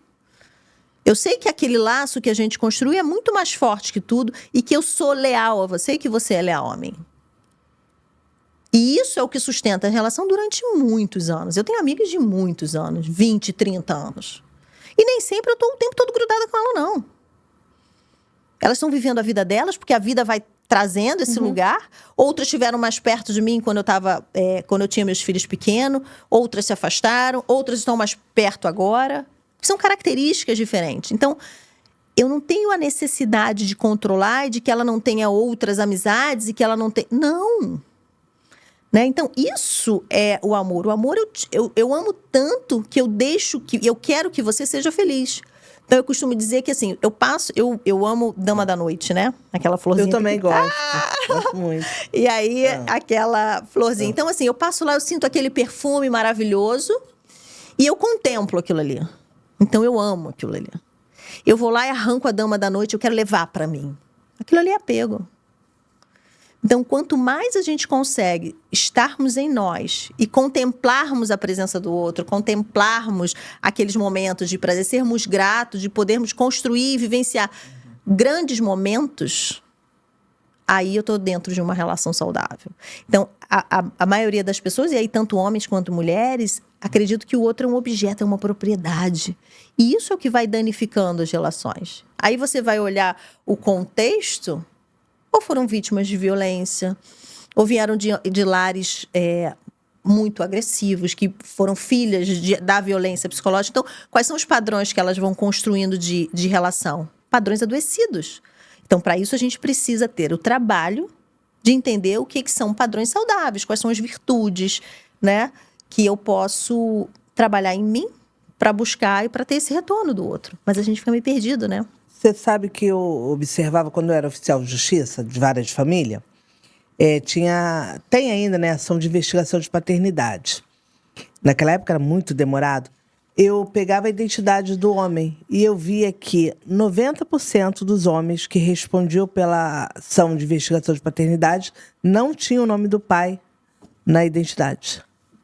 A gente chama isso de trauma transgeracional.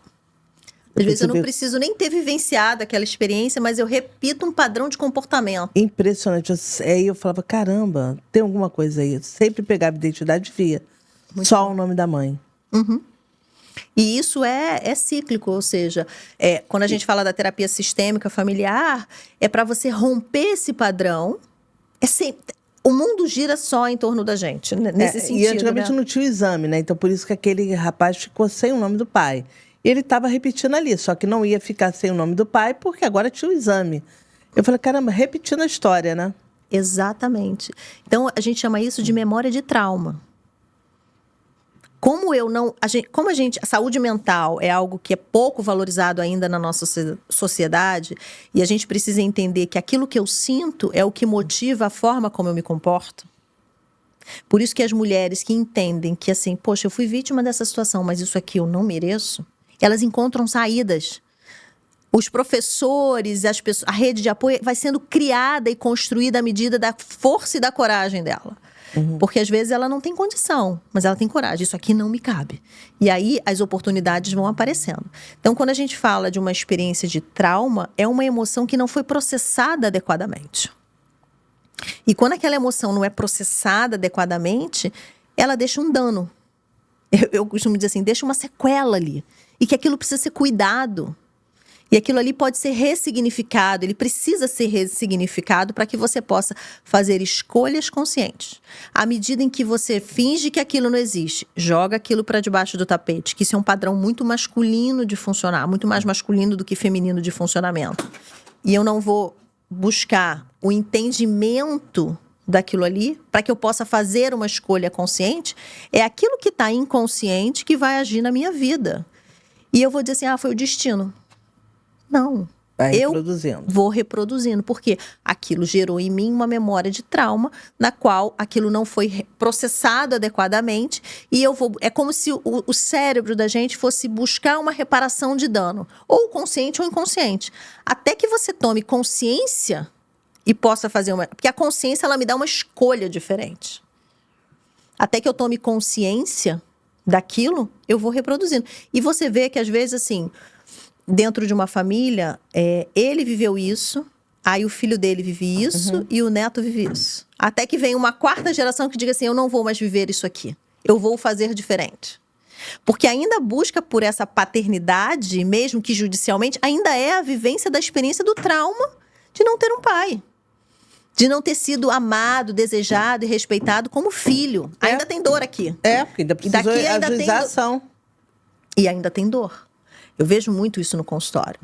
E até 7 gerações. Se a gente não toma consciência do padrão, até 7 gerações pode influenciar. Muita coisa. É muita coisa.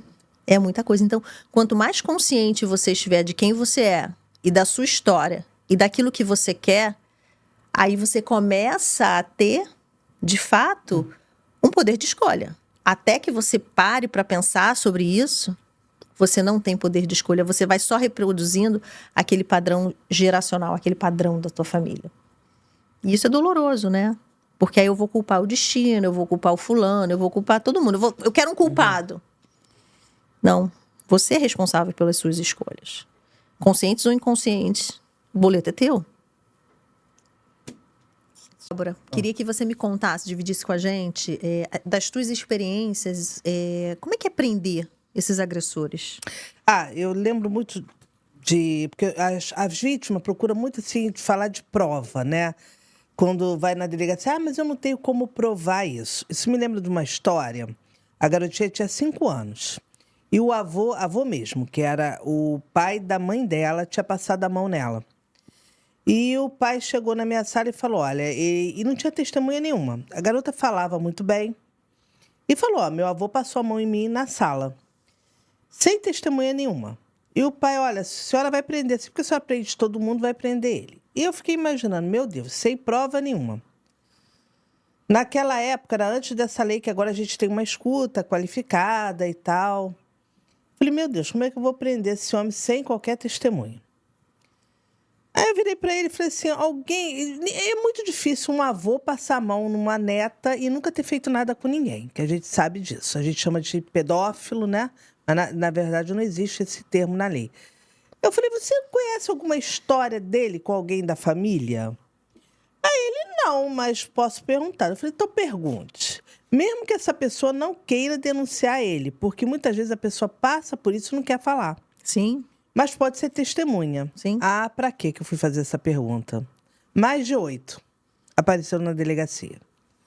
Mais de 8 pessoas, familiares, que ele tinha passado a mão quando era criança. Na verdade, ele tinha uma piscina lá no outro município, lá perto de onde a gente estava investigando o fato. E ele passava a mão nas crianças, essas mulheres, que eram mulheres já, né, na época, ele passava a mão. Ele levava para a piscina da casa dele e passava a mão nas crianças. Uhum. É a coisa do reiterado, né? Exatamente. Eu arrumei mais de 8 testemunhas. Esse homem foi condenado a 7 anos. Tá? E assim, os pais ficaram muito felizes e tudo. Essa garota esqueceu, tá? Da história.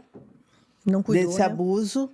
Ela esqueceu completamente. Ela foi assistida. Foi. É porque eu falo sempre, São Gonçalo é ótimo, tá? Em matéria. Ela foi assistida, ele foi 7 anos e mais outro crime que ele respondeu. Deu um total de condenação dele de 9 anos e pouco. Ele chegou a ficar preso e tudo. Foi ótimo. E ele fazia bico de Papai Noel. Ele chegou lá com a barba e tudo de Papai Noel. É tanto que eu tive que avisar porque tinha muita gente na delegacia. Eu falei, antes que eles vão querer me linchar, que eu tô prendendo um Papai Noel, Tem que explicar que esse homem cometeu abuso contra a própria neta. Então, eu queria dizer que as pessoas não se preocupem muito, as vítimas, sempre deixam esse recado. Eu não tenho como provar. Primeiro, que a sua palavra basta. E segundo, deixa com a gente. Esse caso, eu fiquei muito assustada quando o pai veio falar comigo, porque eu não tinha realmente testemunha, não tinha nada. Eu achei que, como é que eu vou provar isso? E nós arrumamos, sem brincadeira, umas 8 testemunhas. O que tinha de prima, de tia que apareceu, falou, não, ele é safado. E o pai da garota falou, não, eu não sabia disso. Como é que apareceu, gente? Eu falei, é verdade. Então, é isso. Incentiva todo mundo a denunciar, porque eu digo sempre, o silêncio é que ele mata. O silêncio só ajuda ao agressor, ao autor. A denúncia não. Denuncie e não tenha medo. Ele vai piorar se eu denunciar. Não, se ele piorar, a gente tem mecanismo de detê-lo. Isso é muito importante, né? A gente falar dessa denúncia, né? Eu costumo falar com as minhas pacientes, enfim, amigas, enfim. A gente tem que puxar faca dessas pessoas, né? A importância da denúncia é que aquilo vai criando um histórico do agressor, né? E eles têm uma compulsão em cometer violências. Eles sentem prazer na violência. Isso. Eles vivem, né, energeticamente numa energia muito densa, muito ruim, né? Então eles têm prazer em fazer isso. Então a denúncia ela é importante porque ela não só como ela te liberta para você viver uma vida nova, né? Porque guardar um segredo é algo muito doloroso, ainda mais dentro dessa esfera, desse espectro, do tamanho dessa dor, né? Porque ser violada, né? O abuso sexual, ele é uma violência que ele é tão profunda que, por exemplo, o vitiligo ele está associado a parte psicossomática da experiência traumática do abuso sexual. Ou seja, o abuso sexual ele é tão profundo que ele atinge o nosso maior órgão, que é a nossa pele. Né? Então, você tem o estresse de passar por essa violência, ele é tão grande que ele gera uma dificuldade do pâncreas em processar essa emoção, né? Em processar a parte que a gente chama, né, da produção de melanina na pele, ou seja, afeta tão intimamente o indivíduo que começa a ser externalizado. Né? Então, o vitiligo, a gente tem alguns estudos da associação do vitiligo com as violências. Então, muitas vezes, a pessoa acha que não tem, vamos dizer assim, né, uma prova. E muitas vezes o seu corpo está te dando a prova daquilo que você precisa para você poder ter essa liberdade. E buscar informações. Quem é essa pessoa que eu estou conhecendo? Nossa, você está me chamando a atenção para o famoso 171. Que agora a gente está todo mundo está namorando através de rede social, o que eu não posso criticar, porque a gente está evoluindo. Hoje em dia ninguém conversa mais, a gente conversa através do telefone celular. Eu já falei que daqui a pouco ninguém vai praticar crime, ninguém vai xingar um olhando para o outro através das mensagens. A verdade é essa. Então, é aquele mundo da fantasia, né, das redes sociais. Então, as pessoas estão sendo muito enganadas, estão com muita vergonha de ir à delegacia. Não tenham vergonha, tá? Eu sou delegada de polícia, já mentiram para mim também. Então, não tenham vergonha de dizer, mentiram, contaram que era uma pessoa e é outra. Então, a gente está realmente vivendo uma época que as pessoas estão sendo enganadas, estão perdendo patrimônio. Sim, eu atendi uma que era gerente da Caixa Econômica, posso falar, porque não era lá de São Gonçalo. E ela é gerente da Caixa Econômica, ela foi se aposentar. E ganhou um dinheiro, né? Aposentou e tal. E estava se relacionando com uma pessoa de um outro estado, que ele veio até o Rio, pegou o dinheiro dela. Por quê? Ele mostrou a casa onde eles iam morar no outro estado e falou, olha, a gente tem que levar dinheiro vivo.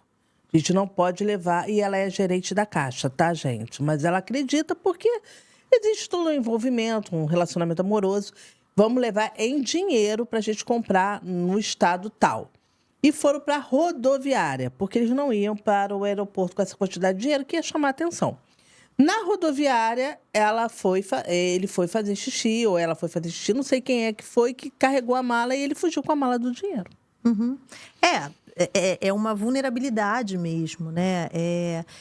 Na verdade, é você... Tudo era mentira. Ele era mentiroso, quem era ele, foi tudo mentira. Então, na verdade, por que essas pessoas mentem, né? Eles criam um personagem.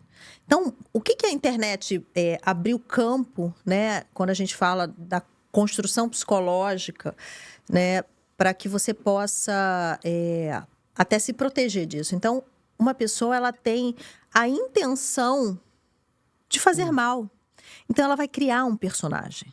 São pessoas que não têm, o que a gente chama, né? Elas não têm uma identidade. Ou seja, quando você fala de um quadro de personalidade, é uma pessoa que ela não tem uma identidade, ela não tem valores. É aquela coisa famosa assim, a pessoa não é firme, sabe? Então, ela pode ser quem ela quiser. Como ela não tem uma identidade, um eu formado, né? Ela representa papéis. E por isso ela não tem essa cura, né? Por isso ela não, como a gente fala cura, assim, por isso que ela não se cura desse adoecimento, porque ela gosta de ser assim. Então, ela para você, quem é a Débora? O que a Débora gosta? Do que a Débora gosta de fazer nos finais de semana? Quais são os valores da Débora? E aí ela vai estudar quais são os seus valores. Isso é o que a internet acaba favorecendo, né? Então, eu vou estudar quem é a Débora e vou me fantasiar daquele ser humano que a Débora vai se encantar. Porque todos nós temos vontade de termos um parceiro, uma parceira, de ter uma relação. Isso faz parte da condição humana. Isso nem tudo é dependência. Muitas dessas são necessidades emocionais que todo ser humano tem, né? Então, eu vou me fantasiar do personagem que a Débora se encantaria. E vou seduzir a Débora. E essas pessoas, elas sustentam isso durante muito tempo, tá? Não é 5 meses, 6 meses, não. Às vezes estão em relacionamentos de 2 anos, 3 anos, 4 anos, né? Porque como ela não tem identidade, ela pode ser quem ela quiser ser. Mas uma hora a casa cai, tá? Uma hora a verdade aparece. Cai. Não há mal que dure para sempre e bem que nunca se acabe. Por isso a gente precisa estar muito consciente, né? E muito nesse momento presente. Eu costumo dizer que até a generosidade ela tem limite. Porque quando eu dou demais, eu vou virar bobo. Então, o que a gente precisa entender é que as pessoas mentem. E as pessoas mentem por várias razões. As pessoas mentem porque elas querem benefício, as pessoas mentem porque elas querem evitar punição, e as pessoas mentem porque elas sentem prazer em mentir. Tem até uma condição em saúde mental, né? Que é a mentira por compulsão. Então, quando a gente... os agressores, eles têm diversas compulsões. Então, esse é um dado que a gente pode observar, né? Até para ajudar a definir o perfil de quem está se aproximando de você. E muitas vezes a gente é tão generosa que a gente meio que fica cega diante do outro. Eu projeto no outro aquilo que eu sou. Se eu sou uma pessoa boa, se eu não vou ter... né? Se eu não for roubar, se eu não vou mentir... Então, eu não vou desconfiar que o outro possa fazer isso. Então, entender que existem pessoas que têm uma certa, vamos dizer assim, maldade, né? Uma certa maldade, faz parte. Que o outro pode mentir porque o outro pode querer tirar algo meu. De fato, isso acontece. Então, ter um certo limite naquilo que eu dou e daquilo que eu recebo. A relação de adulto é uma relação de equilíbrio. Então, eu não posso dar demais. E se eu estou recebendo demais também, tem alguma coisa errada. E quem mente mais, o homem ou a mulher, ou é besteira tá fazendo essa pergunta? Não, as pessoas mentem por diversas razões, por razões diferentes. Então, homens mentem e mulheres mentem também. Não né? tem nada a ver de... O gênero, não tem um gênero. Então, assim, que hoje que ficou muito mais evidente, né? A questão do sexo pelo sexo. Então, cada vez que eu tenho um encontro sexual com alguém, é como se eu criasse um cordão de vínculo energético com aquela pessoa. Quanto mais pessoas eu tenho relações, mais cordões eu vou criando. Só que quando eu crio um cordão com alguém, eu estou trazendo toda a energia daquela pessoa para minha vida. E aí, que tipo de energia eu quero ter na minha vida? E tem pessoas que, se a gente conhecesse a energia, a gente nem se aproximaria. Então, quanto mais consciência emocional eu tenho, melhor, e consciência espiritual eu tenho, melhor vai ser a minha capacidade de perceber a energia do outro. Então, as pessoas mentem porque elas querem representar papéis e muitas querem se beneficiar de algo que elas não teriam condições de fazer se elas fossem corretas e honestas e em verdade. Né? Então, quando a gente fala até assim, quando você sentir que tem alguma coisa estranha, dê ouvido a isso de fato. Escute o que essa intuição está te trazendo. Porque muitas vezes a energia do outro ela vai chegar antes do teu nível de consciência racional. Então, quanto mais na racionalidade eu estou, mais fácil de viver esse tipo de experiência eu estou, mais suscetível a esse tipo de coisa eu estou. Por isso que o equilíbrio da gente é corpo, mente e espírito. Então, quanto mais eu entendo da minha energia, quanto mais eu estou na verdade, mais consciente. Hoje a gente vive fazendo várias coisas ao mesmo tempo e a gente parece que não se percebe, não dá conta, né, daquilo que está acontecendo ao nosso redor. Então, quanto mais consciente e mais, o que a gente chama na psicologia, né, no momento presente, executando uma coisa de cada vez, mais fácil de você pegar a mentira, mais fácil de você perceber quando o outro está com uma intenção que não é a mesma intenção sua. Então, entender que existem pessoas que têm a intenção diferente da sua, que não é uma boa intenção. Aquela coisa, o inferno está cheio de pessoas, né, boas, bem intencionadas, isso não é real. Né? As pessoas escolhem aquilo que elas querem ser. Então, o mentiroso, ele escolhe, agora eu quero ser essa pessoa, agora eu quero ser outra. Então, eu vou dizendo tudo o que você quer. Nossa, Débora, eu gosto de você disso, eu gosto de você daquilo, eu gosto do seu comportamento assim, eu gosto disso, eu gosto disso, eu gosto disso. Então, o que eu estou fazendo? Eu estou fazendo uma sedução com você.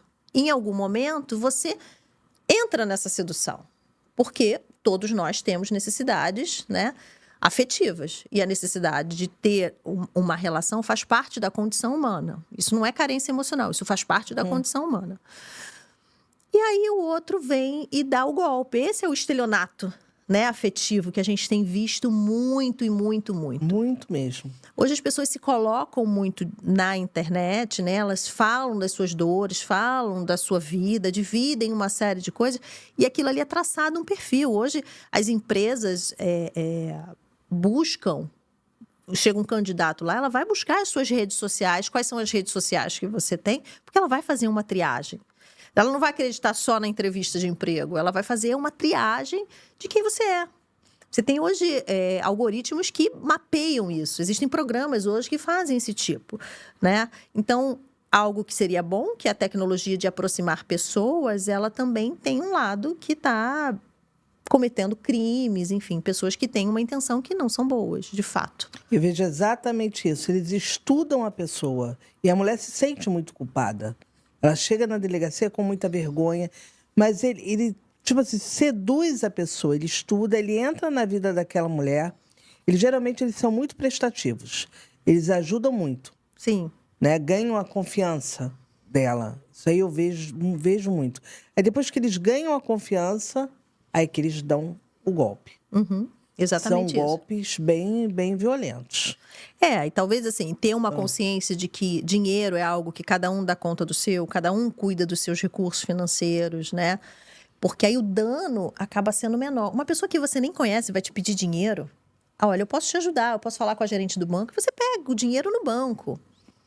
Quem empresta dinheiro é banco, isso aí é verdade. Entende? Então, eu vejo também que a gente tem que ter uma educação. E vejo gente com muito dinheiro para emprestar, né? Porque eu falo assim, chego assim, a última que perdeu 9 mil, eu falo, caramba, eu não tinha nem 9 mil para emprestar. Né? Sim. Sim. Mas você vê que as pessoas perdem um valor alto. Sim, então, é como se assim, eu vou dar tudo dentro dessa relação para que essa pessoa fique aqui comigo. Se você precisa dar tudo dentro de uma relação, será que essa relação tá bacana? Não, Relação não é tá. equilíbrio. Relação é algo que eu dou e recebo. E outra coisa, estrangeiro, né? Vem muita... Isso aí eu falo sempre, vem muita gente do exército estrangeiro pedindo dinheiro para brasileira. Gente, pelo amor de Deus. Se o exército brasileiro não desampara os seus, quanto mais o exército estrangeiro. Com certeza.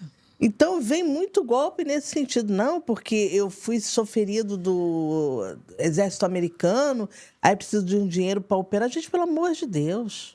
Sim. Não vai desamparar. Sim. E as mulheres caem muito, infelizmente. Então, assim, aprender a dizer não é algo que é importante, né? E isso faz parte do desenvolvimento, aquilo que a gente falou lá atrás, né? Do desenvolvimento dessa mulher. Então, e recurso financeiro é algo que cada um constrói o seu. Isso é o bom a gente princípio da falar autonomia. disso. Não misturem isso, não emprestem, não... Entendeu? Cada um... Quem empresta dinheiro é banco ou agiota. Exatamente, exatamente. Você tem fontes para isso, né? E muitas mulheres têm medo de dizer não. Não. Não, mas você tem. Não, sim, o fato de eu ter não significa que eu tenho que lhe emprestar. Eu posso lhe dar e isso vai me faltar. Então, e esse talvez seja um dos princípios importantes que a gente tenha, que a gente possa deixar, né, como uma mensagem dentro dessa pergunta que você fala. O fato de eu ter algo não significa que eu tenha que dar para o outro. É meu e ponto final. Sim, eu tenho que respeitar esses limites, porque eu posso dar para o outro aquilo que me transborda. Se isso é algo que vai me fazer falta, então eu não posso dividir com você. Eu posso te ajudar a construir alguma coisa nisso. Olha, eu posso te dar isso aqui. Eu posso investir meu tempo, eu posso falar com o gerente, eu posso ver se eu conheço algum agiota, qualquer coisa nesse sentido. Mas se aquilo me faz falta, eu não posso dar para o outro. Porque aí eu estou dizendo não para mim para dizer sim para o outro. Né? Então, que é muito assim, ai, Dani, mas eu amo fulano, como é que eu não vou fazer isso? Gente, o fato de você amar alguém não significa que essa pessoa seja boa e que vale a pena estar na sua vida. É aprender a dizer não. Eu posso tudo, mas nem tudo vai me convir. Nem tudo vai ser bom para mim. Então, saber dizer não é uma das habilidades que a gente precisa desenvolver, por exemplo, com mulheres que são vítimas de relacionamentos abusivos, né? Que essa é uma das formas de Com relacionamento. certeza. Né? É uma das formas de abuso. Então, eu vou te dando, gero, que a gente chama isso de um abuso de gratidão. Eu gero em você, né, um sentimento de gratidão, que para muita gente gratidão é servidão, e não é. O fato de você ter me dado algo, bacana, muito obrigada, eu recebo, mas não necessariamente eu tenho que te dar na mesma intensidade ou na mesma proporção. Eu recebi, você se colocou disponível a me dar, ótimo, muito obrigada. Eu sou grata a você. Gratidão não se paga. Ai, Dani, eu tô precisando agora. Eu posso dar para você porque você é uma pessoa bacana para mim e eu posso te doar. E você também vai ser grata. Mas o abuso de gratidão eu te dou. Eu gero em você uma dívida comigo e aí em algum momento eu vou cobrar muito caro por essa dívida. Isso é muito comum, tá? Isso é muito comum, assim, na vida. Esse é um tipo de abuso muito comum na vida. E aquela pessoa se sente devedor o resto da vida com aquilo. Principalmente pessoas boas, pessoas que são generosas, que são cuidadosas, até altruístas, né? E essas são as vítimas perfeitas dessas pessoas. Então, são escolhas, né? E por isso é que a gente precisa tomar essa consciência emocional para que a gente possa fazer boas escolhas para a gente. E elas chegam na delegacia, outro ponto, sem até o nome desses homens, tá? Sim. E a gente não tem como achar. A gente pode até... Tem certas redes sociais que trabalham junto com a polícia, outras não. Então, nem dados desses homens a gente consegue. E elas ficam, às vezes, chateadas. Pô, mas a polícia... Não, porque tem redes sociais que não fornecem dados pra gente. Sim. Fornecem casos de crimes, assim, de um estupro... Mas em casos desse tipo de crime, de estelionato, nem dados a gente vai conseguir da pessoa. Sim. Então, talvez É a bom gente falar também sobre isso, que a gente não consegue, nem a punição aí. Eu lamento, mas... Sim, porque a pessoa cria uma imagem, ela cria um personagem, ela cria uma pessoa que não existe. Então, né, tirar lá os antecedentes criminais... Muitas vezes eu não consigo identificar quem é. Sim. Não, eu tô dizendo assim, à medida em que você conhece alguém que vem de um outro estado, que você não tem referência nenhuma, como é que você vai dar o seu dinheiro? É muito difícil isso. Então, é se educar para entender quem é essa pessoa que está chegando. Primeiro eu preciso te conhecer, calma. Calma, quem é você? Quem é você? De onde você veio? Deixa eu conhecer a sua família, deixa eu saber que... Porque, assim, tem uns que são tão elaborados, né? Eu me lembro de uma história, quando eu trabalhava no mercado financeiro, e teve um cara, ele queria tanto sair com uma menina, que ele montou uma casa para ela. Então, ele comprou fogão, geladeira, cama, armário, tudo. Ele montou uma casa para essa menina, porque ela era de uma família muito religiosa. Então, ele disse que ia casar com ela somente para ter relações sexuais com essa menina. Era uma menina jovem. E ele contava isso na mesa de bar. Eu falei, meu Deus do céu, que pessoa que é capaz de ter tal requinte de crueldade. Porque imagina, ou seja, ele está invadindo os valores de um outro ser humano. Mas o que é? Ele queria aquela pessoa. É a questão do objeto, né? Eu quero isso aqui para mim. Então, ele foi lá, teve relações sexuais com ela pouco tempo, 1 mês, 2 meses, e depois ele largou essa mulher. E casou? Nada, largou, só saiu com ela, transaram e acabou, montou a casa e tal, e foi embora. Então, assim, é o tamanho do nível da perversidade, do outro. Então a gente precisa entender que existem pessoas perversas, elas sentem prazer em destruir você. Os narcisistas são assim, eles sentem prazer em te destruir. Então, entender como é que funcionam as formas de abuso, esses mecanismos de abuso, é importante para a sua preservação mesmo, né? E isso faz parte. Então, estar com pessoas que falam dessa forma, que usam o outro dessa forma, ele está dizendo, na verdade, quem ele é, sobre quem ele é e sobre o que ele está disposto a fazer. E aí, cabe a você avaliar se isso te cabe ou não, né? Porque a gente, por mais que sejam personagens, eles vão soltando isso no discurso. Então, entender sobre o abuso, entender como é que funcionam essas formas de abuso, né? Quais são as formas de manipulação que são usadas, é muito importante para que a gente possa dizer não a elas.